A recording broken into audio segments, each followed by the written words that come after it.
हत्यारा कौन एपिसोड 5 शक के साए। रात अभी बीती नहीं थी। गुरुदत्त की लाश हाल में पड़ी थी और चारों सस्पेक्ट चुपचाप खड़े थे। बाहर हवा तेज चल रही थी, मानो पूरी हवेली चीख रही हो। इंस्पेक्टर अजय ने चारों को घूरा। अब ये साफ है कि कातिल यहीं मौजूद है। गुरुदत्त को मारना पड़ा क्योंकि उसने सच बताने की कोशिश की। रिया बोली, इंस्पेक्टर हमें अब हर सस्पेक्ट के अतीत को गहराई से खोजना होगा। ये मर्डर सिर्फ आज का नहीं, ये सालों पुराना खेल है। अजय ने राजीव को अलग ले जाकर पूछताछ शुरू की। ये चाकू जिस पर तुम्हारे फिंगरप्रिंट्स मिले हैं, इसका क्या जवाब है? राजीव गुस्से में, मुझे फंसाया जा रहा है। हाँ, मैंने चाकू पकड़ा था, लेकिन तब जब विक्रम और राकेश में झगड़ा हुआ था, लेकिन मैंने किसी को नहीं मारा। अजय ने उसकी आंखों में देखा, डर भी था और झूठ भी। अगर तुम सच बोल रहे हो तो ये फिंगरप्रिंट्स चाकू पर कैसे आए? राजीव चुप हो गया। रिया ने सुनीता को ऑब्जर्व किया।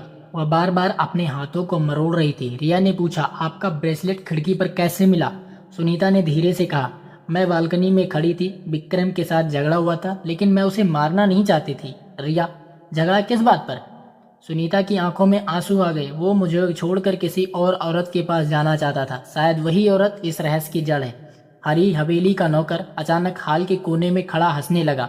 आप लोग कभी सच्चाई तक नहीं पहुंच पाएंगे। यह हवेली खुद अपने शिकार चुनती है। अजय ने उसे पकड़कर जोर से पूछा, क्या मतलब है तुम्हारा इसका? हरी चुप हो गया और बोला, मैंने देखा था बेसमेंट के कमरे में राकेश और विक्रम के बीच बहस हुई थी और उसी रात वो खून हुआ। रिया ने नोट किया, मतलब हरी बहुत कुछ जानता है लेकिन धीरे धीरे बोल रहा है। अजय ने राकेश से पूछा, विक्रम और तुम्हारे बीच क्या समस्या थी? राकेश चिल्लाया, इंस्पेक्टर मैं मानता हूँ कि हमारा झगड़ा हुआ था, लेकिन मैं अपने भाई को नहीं मार सकता। वो सब कुछ मेरे लिए था। रिया बोली, लेकिन विक्रम की डायरी में लिखा है कि उसे अपनों से ही धोखा मिलने वाला है। राकेश ने आंखें झुका ली। शायद वो मुझसे नाराज था, लेकिन मैं हत्यारा नहीं हूँ। रात के 2 बजे अजय और रिया हवेली के बेसमेंट में गए। वहां उन्होंने देखा कि दीवार के पीछे एक सीक्रेट पैसेज है। उन्होंने दरवाजा खोला और टॉर्च की रोशनी डाली।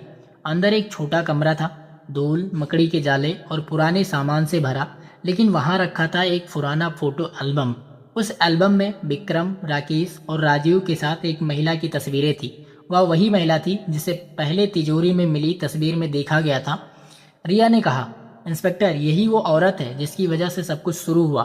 फोटो के पीछे लिखा था, सावित्री वो औरत जिसने हवेली का राज जाना। अजय ने डायरी और तस्वीरें मिलाई। 20 साल पहले का मर्डर उसी सावित्री का था और ये मर्डर उसी की गवाही दबाने के लिए हुआ था। रिया, तो विक्रम की मौत और गुरुदत्त की मौत सिर्फ एक वजह से हुई है? कोई नहीं चाहता कि सावित्री का राज बाहर आए। अचानक हवेली के हाल से जोरदार आवाज आई। सब वहां दौड़े। गुरुदत्त की लाश गायब थी, सिर्फ फर्श पर खून का एक बड़ा धब्बा रह गया। सुनीता चिल्लाई, हे भगवान, ये कैसे हुआ? हरी कांपते हुए बोला, मैंने कहा था हवेली खुद अपने शिकार चुनती है। अजय ने सबको चुप कराया। लाश कोई ले गया है और ये वही है जो सबको गुमराह करना चाहता है। अब हर किरदार और भी सस्पियस था। राजीव के फिंगरप्रिंट चाकू पर, सुनीता का ब्रेसलेट खिड़की पर, राकेश और विक्रम की पुरानी दुश्मनी। तो गरीब बातें। रिया बोली, इंस्पेक्टर लगता है असली कातिल किसी और को फंसाकर खेल खेल रहा है। अजय ने कहा, और ये खेल खत्म नहीं हुआ, अभी और खून होगा। रात के 3 बजे अचानक हवेली की लाइट टिमटिमाने लगी। सब लोग हाल में बैठे थे। तभी मेन डोर अपने आप खुला। बाहर एक काली गाड़ी खड़ी थी। उसमें से उतरा एक आदमी जिसने अपना चेहरा नकाब से ढक रखा था। उसके हाथ में थी डायरी का मिसिंग पेज। उसने ठंडी आवाज में कहा, सच जानना है तो मुझे रोक कर दिखाओ, वरना अगला शिकार तुम सब में से कोई होगा। तो आखिर यह नकाबपोश आदमी कौन है? क्या इसके पास ही वो मिसिंग पेज है जो असली हत्यारे का राज खोलेगा? क्या राजीव, सुनीता, राकेश और हरी महज मोहरे हैं किसी और के खेल के? और अगला शिकार कौन होगा? जानने के लिए देखिए हत्यारा कौन एपिसोड 6 राज की तलाश द सम्राट क्राइम स्टोरी चैनल पर।